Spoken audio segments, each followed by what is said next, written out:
नमस्कार, मैं हूं रत्ना और आप देख रहे हैं सी न्यूज़ भारत। आयोग करते हैं मध्य प्रदेश बुलेटिन की ओर। बात होगी इंदौर की, जहां बास्केटबॉल संगठन और एनबीए द्वारा Sunita Singh memorial inter school में बास्केटबॉल स्पर्धा का शुभारंभ रोमांचक मुकाबले के साथ हुआ। साथ ही बात होगी मंडला की, जहां भीखमपुर ग्राम में बिजली विभाग की कथित लापरवाही के कारण क्षेत्र में करंट लगने से किसानों के मवेशियों की लगातार मौत होने का मामला सामने आया है।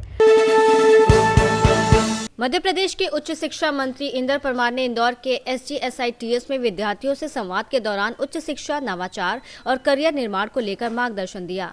मीडिया से बातचीत में उन्होंने लंबे समय से लंबित छात्र संघ चुनाव को लेकर कहा कि सरकार न्यायालय के निर्देशों का पालन करेगी।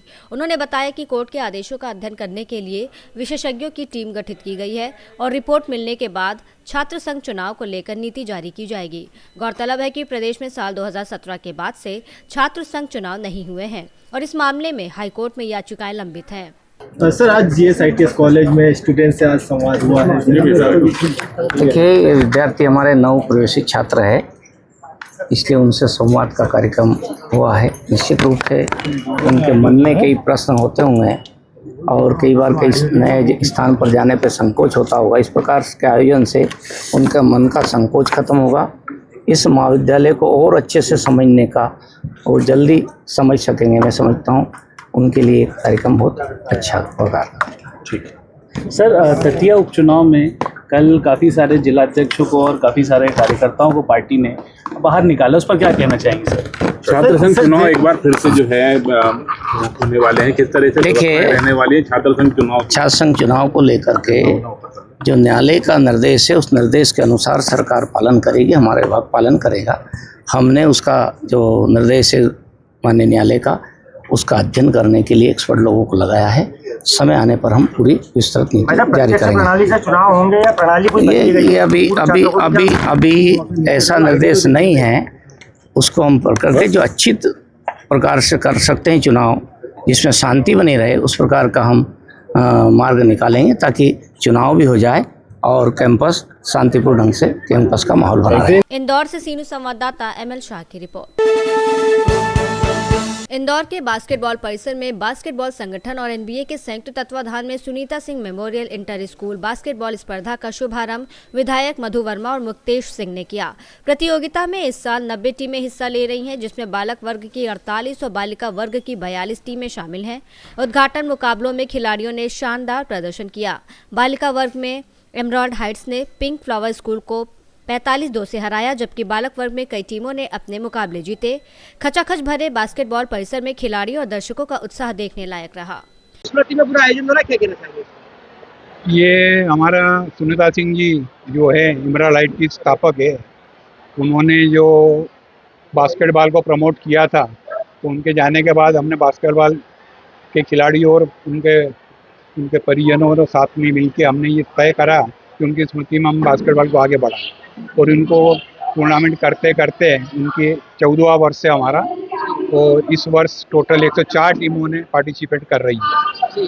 क्या कहना चाहेंगे? बच्चों के लिए बहुत अच्छी स्पर्धा यहाँ पर सुनीता सिंह जी की स्मृति में होती है। मुक्तेश सिंह जी का बड़ा योगदान रहता है इस आयोजन के लिए, क्या कहना चाहेंगे? नहीं, उनका तो सहयोग इमराल्ड हाई स्कूल का, मुक्तेश सिंह का तो हमारे को वरदस्त है ही। बास्केटबॉल को प्रमोट करने में उनका जब भी हमको आवश्यकता होती है, उनका सहयोग हमें प्राप्त होता है।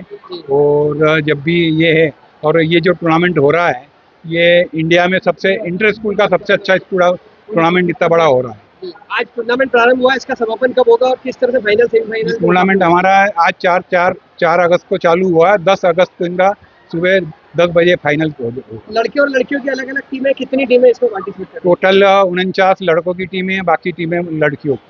बड़ा उत्साह देखा जा रहा है विद्यार्थियों में इस टूर्नामेंट को लेकर, क्या कहना चाहिए? नहीं, ये टूर्नामेंट होने के पहले पूरी स्कूलों के ही होते हैं। हमको तारीख के लिए करीब 2 महीने पहले से फोन आना शुरू हो जाते हैं कि तारीखें दे दीजिए।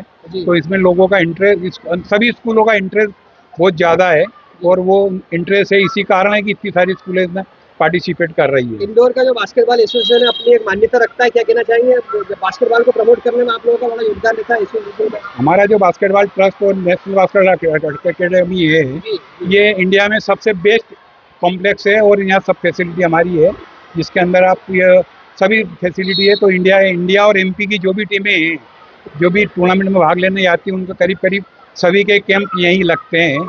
तो हमारा क्या है कि इसके लिए बास्केटबॉल का प्रमोशन का जो है वो हमारा जो उद्देश्य था ये बना पे, तो वो उसको हम सफल होते हुए मान रहे हैं कि हम उस चीज़ में सफल हो गए। आज शुभारंभ किस तरह से हुआ यहाँ पर, कुछ पूरा आयोजन प्रारंभ हुआ किस तरह? आज शुभारंभ में हमारे ही परिवार के विधायक मधु वर्मा जी चीफ गेस्ट थे और मुक्तेश सिंह हमारी अध्यक्षता करे, कार्यक्रम की अध्यक्षता सर मुक्तेश सिंह ने की है और उनके साथ अभी ये मैच शुरुआत हुई है। आपका परिचय दे दीजिए। मैं Laxmikant Patel, secretary National Basketball Academy. Indore से सीनू संवाददाता राकेश रायकवार की रिपोर्ट। मंडला जिले के निवास विकास खंड के भीखमपुर गांव में बिजली विभाग की कथित लापरवाही के कारण करंट लगने से किसानों के मवेशियों की मौत का मामला सामने आया है। भारतीय किसान संघ के ब्लॉक अध्यक्ष कुंज बिहारी शुक्ला ने आरोप लगाया कि पिछले 2 सालों में करंट की चपेट में आने से 5 मवेशियों की मौत हो चुकी है। उन्होंने बताया कि हाल ही में 1 माह के भीतर 2 किसानों की भैंसों की करंट लगने से मौत हुई। ग्रामीणों का आरोप है कि सूचना देने के बावजूद बिजली विभाग के कर्मचारी समय पर मौके पर नहीं पहुंचे। किसान संघ ने जर्जर बिजली लाइनों की मरम्मत, दोषी अधिकारियों पर कार्रवाई और मृत मवेशियों के मालिकों को मुआवजा देने की मांग की है। मांगे पूरी नहीं होने पर आंदोलन की चेतावनी दी गई है। मंडला से सीनियर संवाददाता ऋषभ गुप्ता की रिपोर्ट। रीवा जिले में निजी विद्यालयों की मान्यता व्यवस्था को लेकर सवालों के बीच सनब्राइट स्कूल का मामला सामने आया है। आरोप है कि रेलवे स्टेशन के पास संचालित इस स्कूल को केवल कक्षा 8वीं तक की मान्यता प्राप्त थी, लेकिन इसके बावजूद 9वीं और 10वीं के विद्यार्थियों का प्रवेश लेकर पढ़ाई कराई जा रही थी। शिकायत मिलने के बाद रीवा कलेक्टर नरेंद्र सूर्यवंशी ने जिला शिक्षा अधिकारी को जाँच के निर्देश दिए। जांच में शिकायत सही पाए जाने के बाद प्रशासन ने स्कूल को सील करने की कार्रवाई के निर्देश दिए हैं। साथ ही विद्यार्थियों के भविष्य को ध्यान में रखते हुए उन्हें अन्य मान्यता प्राप्त विद्यालयों में प्रवेश दिलाने की व्यवस्था करने को कहा गया है। इस मामले ने निजी स्कूलों को मान्यता देने की प्रक्रिया, दस्तावेजों की जाँच और विभागीय निगरानी व्यवस्था पर भी गंभीर सवाल खड़े कर दिए हैं। किस क्लास पढ़ते हो? कहाँ तक लगती है स्कूल? 10 तक है। किस स्कूल पढ़ते हो? पूरा नाम बताइए। Sunrise convent school. ठीक है, जाइए। हैं? किस क्लास में हो? 9th में। किस स्कूल में? Sunrise school. क्या नाम सर का? हाँ, ठीक, जाइए। सर, सनब्राइट स्कूल का मामला आया था जन सुनवाई में, क्या कैसा मामला है? सनब्राइट स्कूल की बात कर रहे हैं? हाँ, देखिए, सनब्राइट स्कूल में ये आया था कि वहाँ जो हाई स्कूल के छात्रों को एडमिशन दिए गए हैं, जबकि उसको मान्यता नहीं है। इसकी जांच जो है जिला शिक्षा अधिकारी ने पूर्ण कर ली है। संभवतः आज वो मुझे इसका प्रतिवेदन प्रस्तुत करेंगे। उसके बाद में फिर हम वहाँ के बच्चों का क्या करना है, उनके बच्चों जो पढ़ रहे हैं उनका कहाँ एडजस्टमेंट करेंगे, इत्यादि सब बातों का आकलन करके फिर हम संबंधित जो स्कूल है उसके विरुद्ध कार्रवाई करने की वो करेंगे प्रक्रिया। सर, लगातार मामले सामने निकल के आ रहे हैं शिक्षा विभाग के, उसमें चाहे अनुरक्षण मत का घोटाला हो, अनुकंपा नियुक्ति घोटाला हो, और सर अब ये मान्यता के नाम पे जो बीओ ऑफिस में जो शर्तें हैं वो कागजों में सिर्फ पूरी हो रही हैं, लेकिन उनका भौतिक सत्यापन नहीं किया जा रहा है। देखिए, बहुत सीधी सी बात है। हर चीज़ के नियम, दिशा निर्देश इत्यादि तैयार है, वो सब लिखित रूप में। अगर कोई, अभी तक तो जैसा आप बता रहे हो वैसा कोई मसला आया नहीं है मेरे पास, लेकिन अगर ऐसा मसला आता है तो निश्चित रूप से जांच होगी, त्रुटि में पाए जाएंगे, उस समय कार्रवाई करेंगे। अभी ऐसा कोई मसला आया नहीं है, बाकी हम देखेंगे। रीवा से सीनू संवाददाता अर्जुन तिवारी की रिपोर्ट। ऐसे तमाम खबरों पर विस्तार से चर्चा करेंगे। बुलेटिन में फिलहाल इतना ही। देश और दुनिया की तमाम बड़ी खबरों के लिए देखते रहिए सी न्यूज़ भारत।